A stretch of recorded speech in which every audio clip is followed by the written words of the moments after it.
മനസ്സിലായില്ല. മനസ്സിലായില്ലേ? കാണിക്കൂ.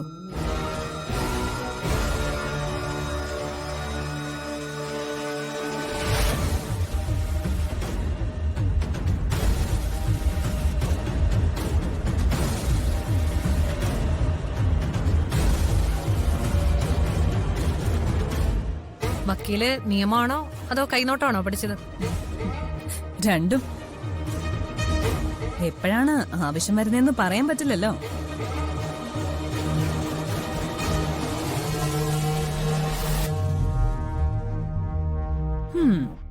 ഭാഗ്യരേഖയിൽ മങ്ങൽ. കൈവന്ന ഭാഗ്യങ്ങളെല്ലാം നഷ്ടപ്പെടാൻ സമയമായി.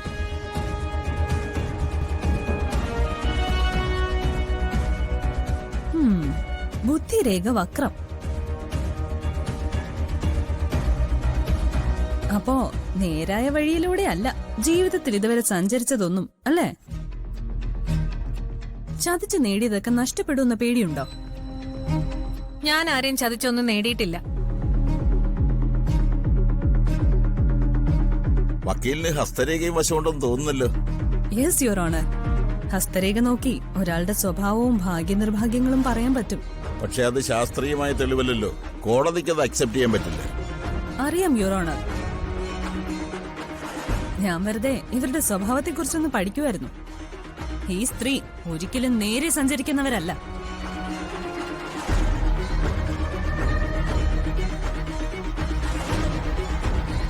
വളഞ്ഞ വഴിയിലൂടെ മാത്രം ജീവിതത്തിൽ ഉയരങ്ങൾ നേടിയവരാ ഇവര്.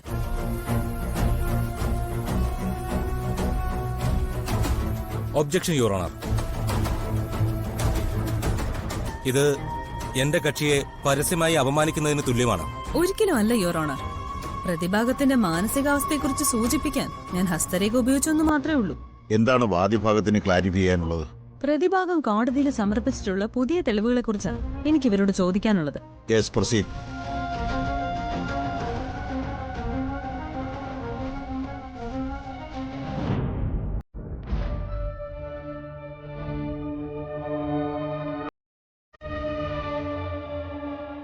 സേതുമാധവന് ഏറ്റവും പ്രിയപ്പെട്ട മരുമകൾ നിങ്ങളായിരുന്നോ? അതെ, അച്ഛന്റെ എല്ലാ കാര്യങ്ങളും നോക്കിയിരുന്ന ഞാനായിരുന്നു. നിങ്ങൾ പറയുന്നത് തെറ്റാണെന്ന് ഞാൻ പറയും. കാരണം സേതുമാധവൻ ഏറ്റവും ഇഷ്ടപ്പെട്ട മരുമകൾ നിങ്ങളായിരുന്നില്ല. അത് സച്ചിയുടെ ഭാര്യയായ അർച്ചനയാണ്.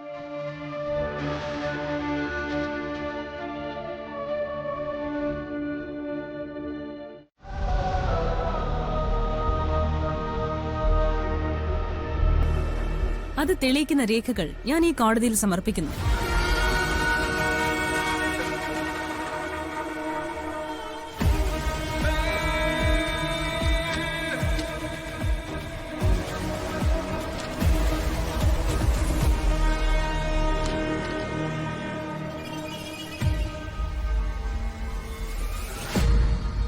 നമ്മുടെ വക്കീലെ കലക്കുന്നുണ്ട്. അവന്തിക കൊണ്ടുവന്ന തെളിവുകളെല്ലാം ആരതി വക്കീല് പൊളിച്ചടക്കും.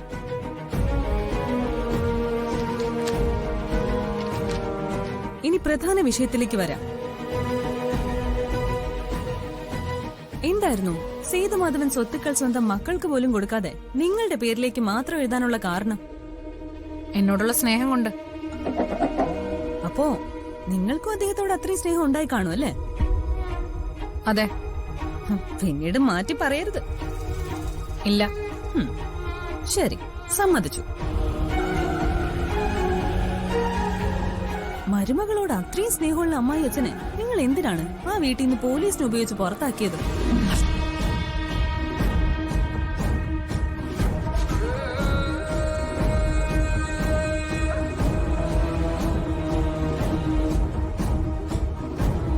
പറയൂ, എന്തിനായിരുന്നു അത്?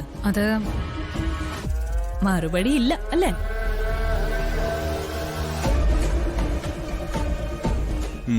അവന്തിക കുടുങ്ങി. ഇതിന് മറുപടി പറയാൻ അവക്ക് പറ്റില്ല. പറയും. സേതുമാധവനെയും കുടുംബത്തെയും പിടിച്ചിറക്കി വിട്ട ആ ദിവസം നെല്ലിശ്ശേരി വീട്ടിൽ എന്തായിരുന്നു നടന്നത്?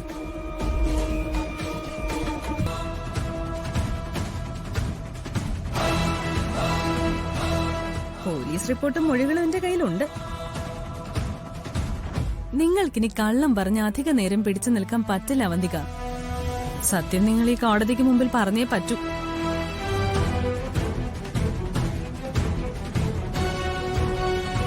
നിങ്ങൾ പറയാത്ത സ്ഥിതിക്ക് അതും ഞാൻ തന്നെ കോടതിക്ക് മുമ്പിൽ പറയാം.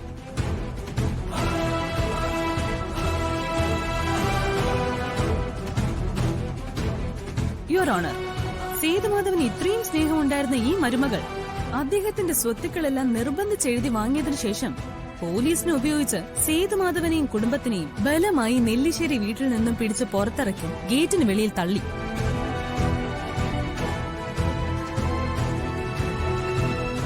ആ ദുഃഖഭാരത്താൽ ഗേറ്റിന് വെളിയിൽ റോഡിൽ നിൽക്കുമ്പോ സേതുമാധവന് ഹാർട്ട് അറ്റാക്ക് വന്നു. സേതുമാധവൻ ഹാർട്ട് അറ്റാക്ക് വന്ന് റോഡിൽ വീണ് കിടക്കുന്ന സമയം ഇളയ മരുമകളായ അർച്ചന അദ്ദേഹത്തെ ഹോസ്പിറ്റലിൽ കൊണ്ടുപോകാൻ ഒരു വാഹനത്തിന് വേണ്ടി ഈ നിൽക്കുന്ന സ്നേഹമുള്ള മരുമകളോട് കെഞ്ചി. പക്ഷേ ക്രൂരയായ ഈ സ്ത്രീ അതിന് അനുവദിച്ചു.